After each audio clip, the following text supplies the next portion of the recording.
Delhi UP border पर किसानों पर पुलिस ने किया वाटर कैनन का इस्तेमाल। दिल्ली में घुसने की कोशिश कर रहे थे किसान, पुलिस ने पानी की बौछार कर दागे आंसू गैस के गोले।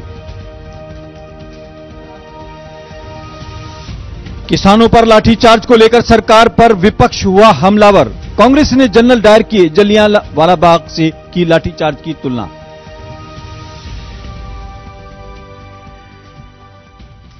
महाराष्ट्र के वर्धा में पहुंचे राहुल गांधी और सोनिया गांधी और मनमोहन सिंह। गांधी जयंती पर बीजेपी के खिलाफ आंदोलन की शुरुआत। भारत छोड़ो आंदोलन की तर्ज पर चलाया जाएगा भ्रष्टाचारी गद्दी छोड़ो आंदोलन। इलाहाबाद में राहुल गांधी को शिवभक्त कहने पर कांग्रेस ने कार्यकर्ताओं को किया बाहर। कार्यकर्ताओं ने जिलाध्यक्ष पर लगाए माओवादियों और आईएस से जुड़े होने के आरोप।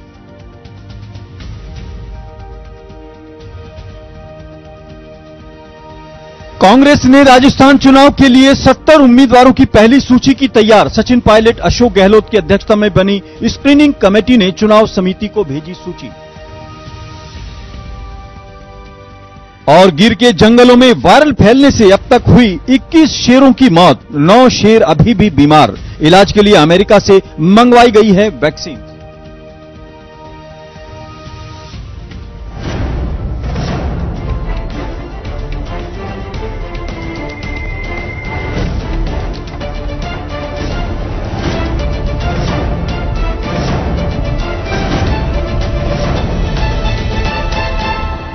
नमस्कार, जेके 24/7 न्यूज में आपका स्वागत है। मैं हूं आजाद खालिद, आपका मेजबान, और लेकर हाजिर हूं दो का पंच यानी अब तक की 5 वो बड़ी खबरें जो चर्चाओं में है और आपके जहन में यह सवाल है कि इन खबरों के पीछे की सच्चाई क्या है। हम अपने प्रोड्यूसर्स, अपने रिपोर्टर से फील्ड में और यहां न्यूज रूम में उन पर जानकारी लेंगे और आपको विस्तार से बताएंगे कि आखिर इन खबरों के पीछे की सच्चाई क्या है। आज जिन 5 खबरों को लेकर हम हाजिर हुए उसमें सबसे पहले बात होगी किसान आंदोलन की। जो किसानों की यात्रा दिल्ली पहुंची है उस पर हम चर्चा करेंगे। हमारे पास दूसरी खबर है, अगर बात करें अन्ना ने यू टर्न लिया है, उस पर हम बात करेंगे। गांधी जयंती पर अब किस तरह से समारोह किए जा रहे हैं उस पर हम चर्चा करेंगे। और एक और खबर है हमारे पास, एक गिर के जंगलों में शेरों की मौत हुई है। उसके अलावा अगर आप बात करेंगे, हम सबसे पहले एक ब्रेकिंग खबर के लिए आपको ले चलते हैं।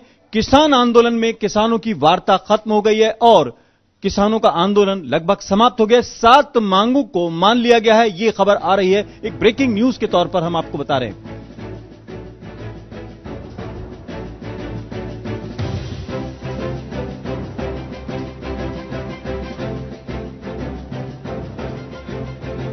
ब्रेकिंग न्यूज है, राजनाथ सिंह के घर पर बैठक हुई किसानों की और किसानों की 7 मांगों पर सहमति बन गई है और किसानों का आंदोलन, जो क्रांति यात्रा थी, वो खत्म हो गई है। हालांकि शुरू में अगर आप बात करें, दिल्ली में घुसने पर विवाद हुआ, टकराव हुआ, पानी की बौछारें की गई, आंसू गैस के गोले छोड़े गए और कई किसान घायल भी हुए, ऐसी खबर है। लेकिन अब राजनाथ सिंह के घर पर हुई बैठक के बाद किसान आंदोलन खत्म हो गया है, सहमति बन गई है। अपनी मांगों को लेकर 7 पॉइंट्स को लेकर सहमति बनी है। सरकार ने किसानों की मांगें मान ली हैं।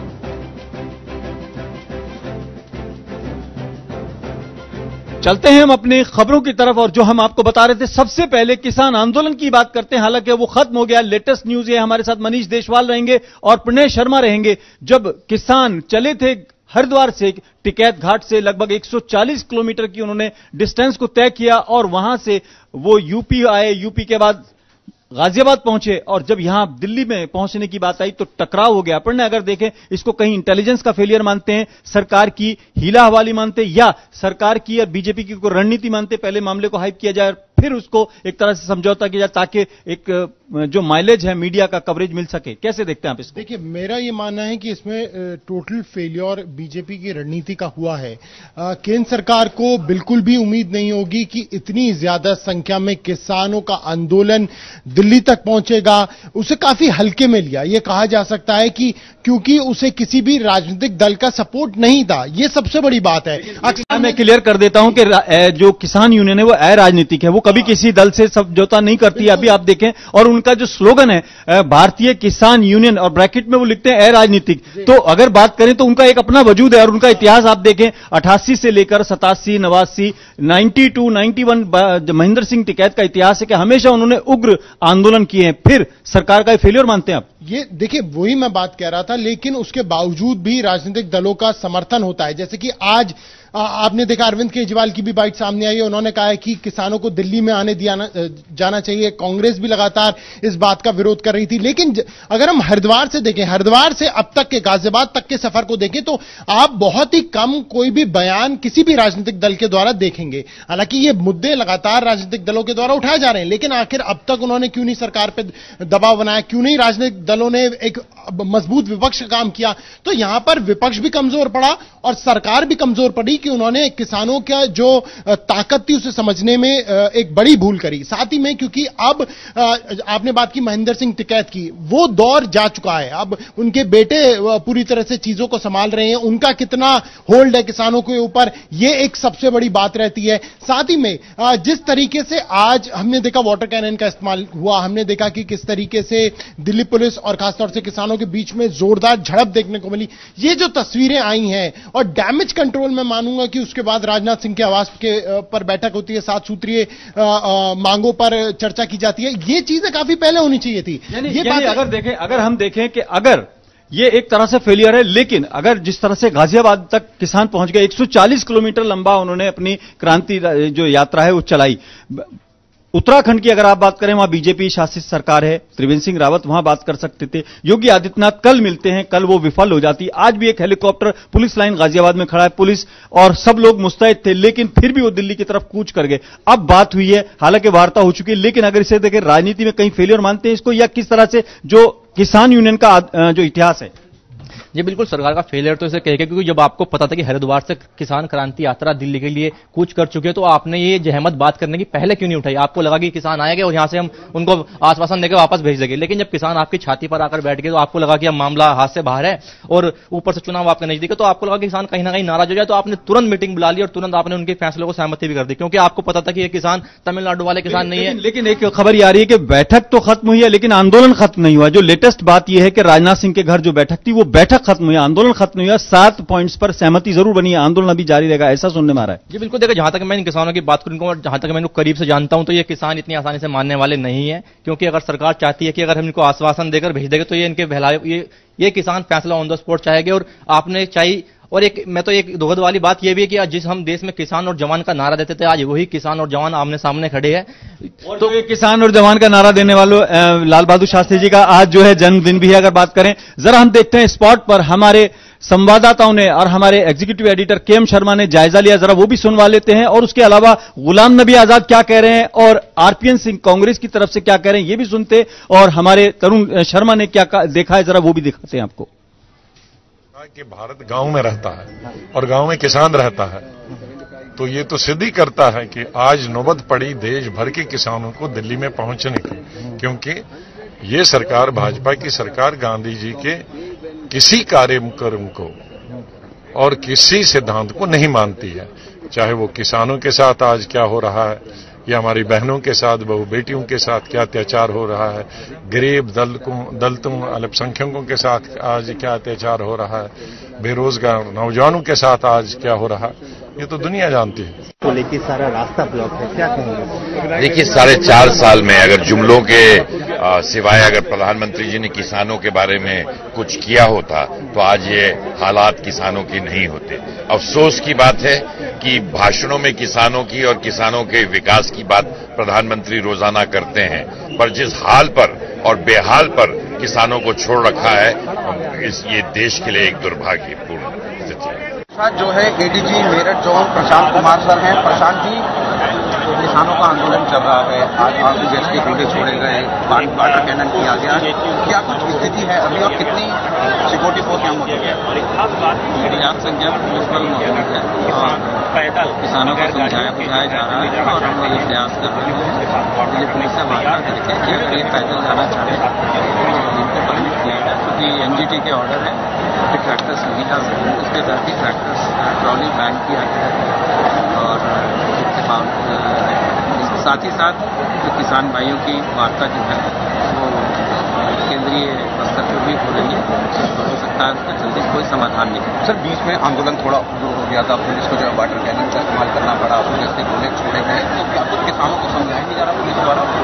पुलिस द्वारा समझाया जा रहा है, जो ये के गोले वगैरह छोड़े गए लेकिन पुलिस के द्वारा फायर किए गए। और स्वामीनाथन आयोग की रिपोर्ट को मंगवाने की मांग को लेकर किसान और पुलिस के बीच जद्दोजहद जारी है। मैं इसी रास्ते से जा रहा था, किसान तब से डटे हुए थे और अब भी डटे हुए, आप देख सकते हैं।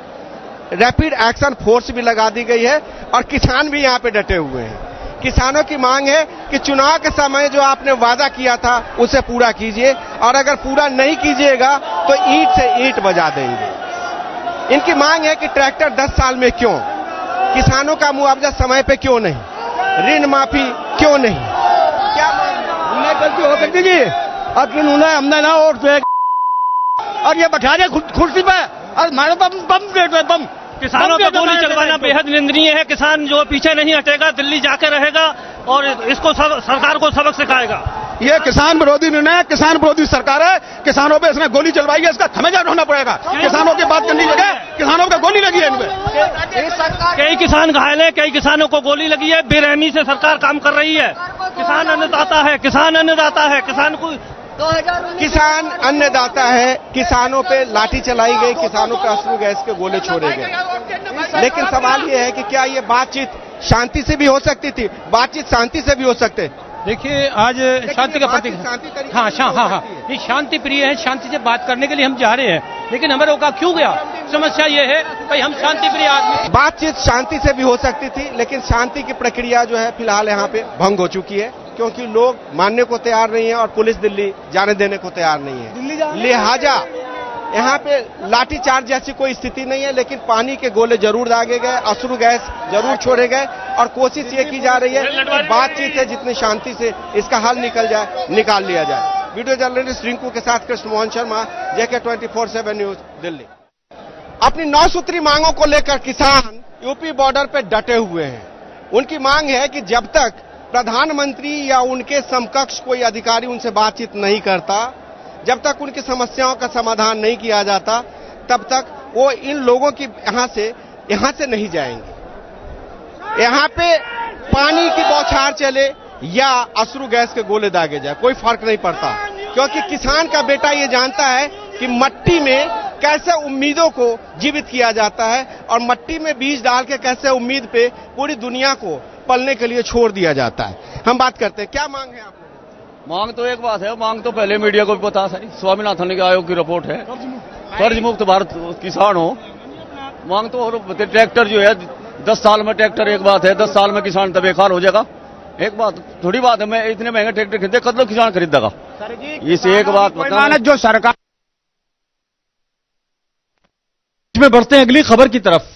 अब बात करते हैं उस खबर की जो वर्धा से आ रही है। कांग्रेस वहां पर एक तरह से नए मूड में आने के मूड में। खालिद हसन हमारे साथ रहेंगे और हम आपको कुछ तस्वीरें वहां की दिखाएंगे भी। हालांकि हम आपको बता रहे हैं जिस तरीके से कांग्रेस वहां पर करप्शन के खिलाफ, भ्रष्टाचारी गद्दी छोड़ो जैसे उस जमाने में, इसी आज ही के दिन अगर आप बात करें, अंग्रेजों भारत छोड़ो आंदोलन की एक तरह शुरुआत हुई थी। क्या लगता है किस तरह से क्या कांग्रेस पुराने इतिहास को लेकर दोबारा से रिवाइव करने की कोशिश कर रही है? बिल्कुल, आज का जो जगह कांग्रेस ने खोजा है, खास करके वर्धा की बात करें तो वर्धा का एक इतिहास रहा है, क्योंकि 1942 में यहीं से महात्मा गांधी ने अंग्रेजों को भारत छोड़ने के लिए ऐलान किया था। उसके बाद जिस गांव में ये हो रहा है, इसका पहले नाम सेव गांव था, जिसको बदलकर महात्मा गांधी ने सेवाग्राम रख दिया था। उसके बाद से वहां 10 साल खुद महात्मा गांधी रहते कि इतिहास उनसे जुड़ी हुई थी। आज आपने एक ऐसी तस्वीर आई है वहां से कि राहुल गांधी बैठक में शामिल होने पहुंचे। इसके अलावा पूर्व अध्यक्ष सोनिया गांधी भी है और पूर्व प्रधानमंत्री मनमोहन सिंह भी है, कांग्रेस के वरिष्ठ नेता हैं ये लोग। इसके अलावा भी कई नेता हैं, जहां पे एक चीज दिखाने की कोशिश की गई है कि कांग्रेस सभी को एक तरह से देखती है। और कुछ देर पहले ही एक तस्वीर सामने आ रही थी जहां पर जो सोनिया गांधी और राहुल गांधी खुद अपना प्लेट साफ करते हुए और धोते हुए नजर आ रहे। तो कहीं कहीं ना कहीं ये जो देश की जो जनता है और जो कार्यकर्ता है उसको ये मैसेज देने की कोशिश कर रहा है, खास करके अपने उन कार्यकर्ताओं को जो कभी संगठन के लिए काम किया करते थे। लेकिन खालिद हसन, जिस तरीके से चीजें हो रही हैं, राहुल गांधी कैलाश मानसरोवर यात्रा जा रहे हैं, शिव भक्त हो रहे हैं, कई बार देखा जाए कहीं ना कहीं अगर देखिए प्रधानमंत्री नरेंद्र मोदी ने गांधी और पटेल को खासतौर से अपना बनाने की, हालांकि वो सबके हैं, ये सब पूरा देश जानता है, लेकिन बीजेपी ने जिस तरह से अडॉप्ट करने की कोशिश की, जो एक आइकन के तौर पर कांग्रेस जब यूज करती थी, आज आपको नहीं लगता है कि कांग्रेस को याद आ गया कि हमको अब उसी जगह अपने ओरिजिन पे जाना पड़ेगा? बिल्कुल, यही तो वजह है। आप खास करके जब आप जो कुछ 31 अक्टूबर को हमारे पूर्व जो गृह मंत्री, जो पहले गृह मंत्री थे सरदार वल्लभ भाई पटेल का जन्मदिन है और उस दिन एक स्टैचू बना हुआ है गुजरात में, उसका लोकार्पण भी होना है। तो कहीं ना कहीं एक तरह से कांग्रेस को लग रहा है कि जो उसके जो महापुरुष थे, आइकन थे, उनको अपनाने की कोशिश कर रही है बीजेपी, जिससे वो कहीं ना कहीं पीछे हटते जा रहे हैं। यही वजह है कि अब वो महात्मा गांधी के जो उनके यादें हैं या जो भी उन्होंने किया जो कांग्रेस के लिए, उसको लेकर वो समेटने की कोशिश कर रहे हैं ताकि लोगों को ये मैसेज दिया जा सके कि नहीं, हम अपने पूर्वजों को नहीं भूल रहे हैं, हम जो कांग्रेस के जो बड़े नेता थे उनके लिए आज भी हम उनको याद करते हैं और महात्मा गांधी तो राष्ट्रपिता हैं, उनके लिए कांग्रेस हमेशा ही आदर्श, कांग्रेस के लिए राष्ट्रपिता आदर्श। वर्धा में कैंप भी है, कांग्रेस का एक कार्य समिति का कैंप भी है जिसमें काफी लोग जा रहे हैं। उसमें अगर आप बात करें, बड़ा इंपॉर्टेंट हो गया, पूर्व प्रधानमंत्री मनमोहन सिंह वहां पर हैं, सोनिया गांधी वहां पर हैं, राहुल गांधी वहां पर हैं, वहां पे कई कार्यकर्ता भी जुड़ रहे हैं, काफी लोग जुड़ रहे हैं पूरे देश से। जो कांग्रेसी हैं उनको वहां पर एक ट्रेनिंग की भी बात की जाएगी, एक बाकायदा 1-to-1 भी बात हो सकती है, ऐसा सेशन भी, ऐसी खबरें आ रही है। क्या लगता है, कांग्रेस अब अपने आप को रिवाइव करना चाहती है, दोबारा से बूस्टअप करना चाहती है? लगातार हार देखते देखते अब क्या कांग्रेस को लगने लगा है कि नहीं, अब बस बहुत हुआ? देखिए, जहां तक 1-to-1 की बात है तो आपने हमेशा ही देखा होगा कि राहुल गांधी सिर्फ मंच से भाषण नहीं देते, बल्कि आपने देखा होगा कि एक माइक लेके घूमते रहते हैं और लोग उनसे सवाल करते हैं, उसका जवाब देते हैं। वो एक अलग तरह की पॉलिटिक्स को भारत में एंट्री कराने की कोशिश करते हैं। आपको याद होगा 2004 का जब पूर्व प्रधानमंत्री स्वर्गीय अटल बिहारी वाजपेयी जी की सरकार थी, उस दौरान जब 2004 में चुनाव हुआ था, उस समय राहुल गांधी ने बगैर बोले ही सिर्फ रोड शो करके यूपीए को जीत दिलाई थी।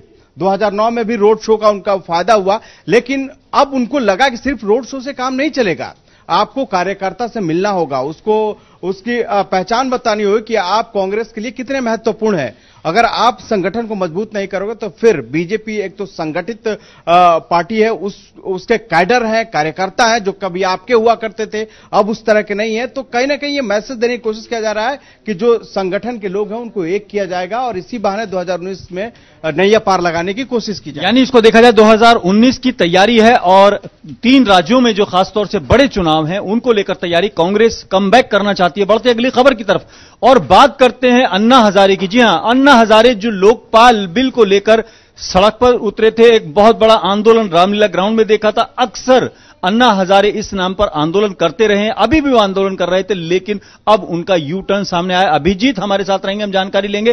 क्या अन्ना हजारे का जो यू टर्न है, उन्होंने कहा कि बीजेपी सरकार ने, मोदी कैबिनेट ने बाकायदा सर्च कमेटी बनाने की बात कर दी है। गिरीश शंकर जो है वहां के मंत्री, उनसे उनकी बात हुई है। क्या लगता है, क्या खबर है, इसको किस तरह देखते हैं?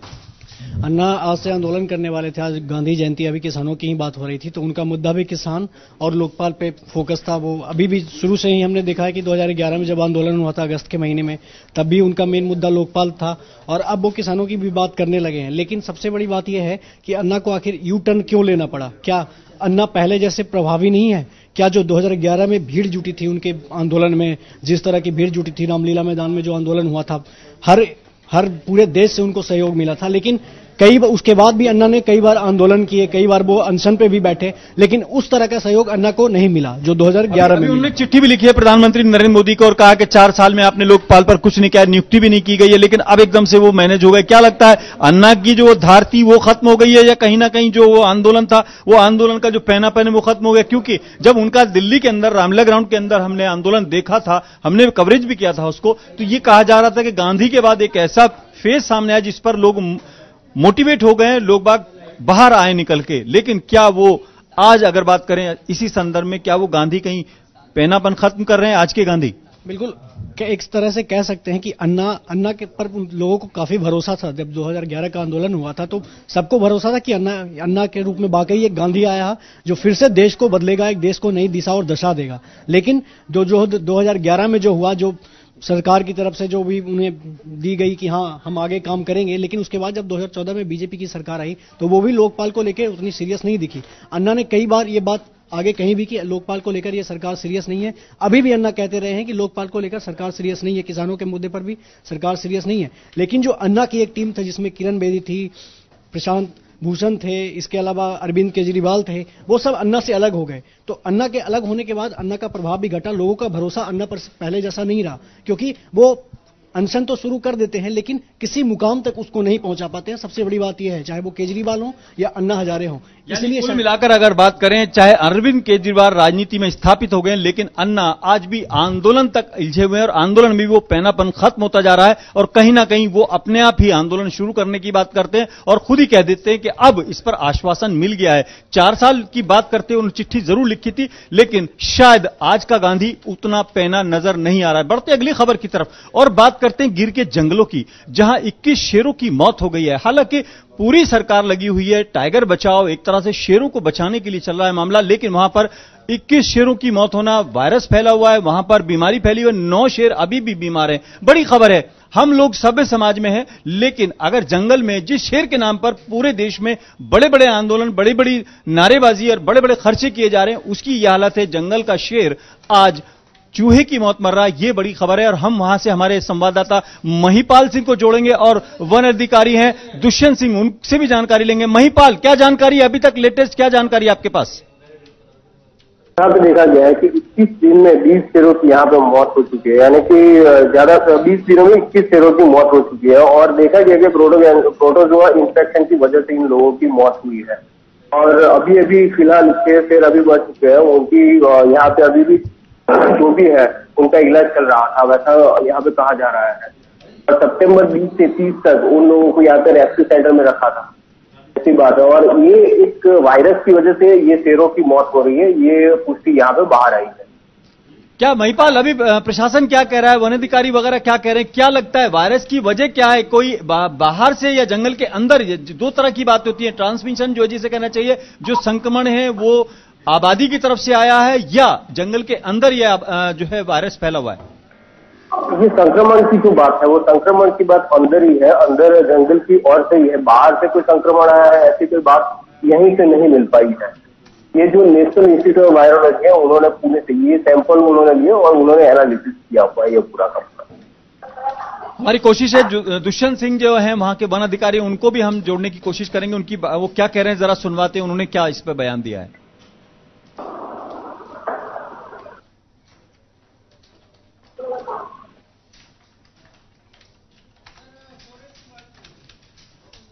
महिपाल, आपको आवाज मिल रही है? जी बिल्कुल। हाँ, अभी क्या लेटेस्ट है, जो प्रशासन है क्या कह रहा है, क्या कदम उठा रहा है, बाहर से कुछ कोशिश कर रहा है? जैसे अभी बात चल रही है कि जो सैंपल्स हैं वो भेजे गए, अमेरिका भेजे गए, क्या लगता है?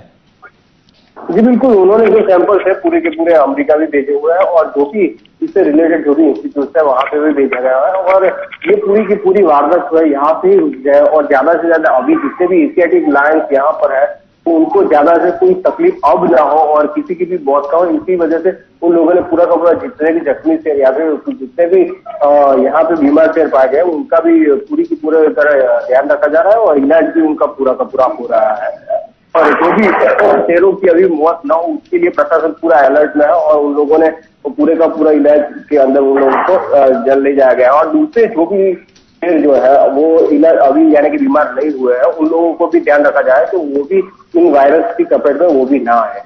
बहुत बहुत शुक्रिया महिपाल। बढ़ते हैं अगली खबर की तरफ, लेकिन इतनी बात हम आपको याद दिला दें, संसार चंद को दिल्ली पुलिस ने पकड़ा था, जो शेरों की पोचिंग में बहुत बड़ा उसके ऊपर आरोपी था और शायद इतने शेर तो उसने भी नहीं मारे थे जितने कि ये खुद मर गए हैं। यानी कहीं ना कहीं प्रशासन की लापरवाही जो है वो शायद जंगल के शेर पर भारी पड़ रही है। अगली खबर, एक ऐसा वीडियो सामने आ रहा है आगरा से जहां पर दबंगई जो नजर आ रही है, यानी जो यूपी पुलिस का दावा है कि वो बहुत बहादुर है, चाहे अगर रात को कोई गाड़ी ना रोके तो सीधे गोली मार देती है। लेकिन इस वीडियो से सामने आ रहा है कि दबंगई ऐसी हो गई कि दुकानदार को जिस तरह से सरेआम पीटा जा रहा है, कहीं पर कानून नजर नहीं आ रहा, कहीं पर कानून के रखवाले नजर नहीं आ रहे। आपको वीडियो हम दिखा रहे हैं और हमारे साथ हमारे संवाददाता कपिल अग्रवाल जुड़ेंगे, हम उनसे जानकारी लेंगे क्या अभी तक पुलिस ने कोई कार्रवाई की या नहीं की, हम कपिल से जानकारी लेंगे। लेकिन आप वीडियो में देख सकते हैं किस तरीके से वहां पर दबंगई के एक तस्वीर सामने आई है और किस तरीके से आप देख सकते हैं कि लोगों में जो एक खौफ बढ़ता है तो इसी तरह की हरकतों से या इसी तरह की वारदातों से बढ़ता है कि दुकानदार को किस तरह से सरेआम वहां पीटा जा रहा है। तो यह एक तरह का मामला सामने आ रहा है। आप देख सकते हैं कपिल अग्रवाल को हम जोड़ने की कोशिश कर रहे हैं, हमारे संवाददाता हैं वहां पर फोन लाइन पर। आप तस्वीरों में देखें कि दुकान के अंदर किस तरह से लोग घुसे हुए हैं, दुकानदार की पिटाई हो रही है। और ये कपिल अग्रवाल आपको आवाज मिल रही है हमारी? जी खालिद जी, मुझे आपकी आवाज आ रही है। कपिल, क्या है ये पूरा मामला? क्या कोई विवाद था, क्या था, या कोई उगाही का मामला था? पुलिस वहां थी या नहीं थी? कौन से थाने क्षेत्र का मामला? थोड़ा सा डिटेल आपको बतानी होगी जनता के लिए।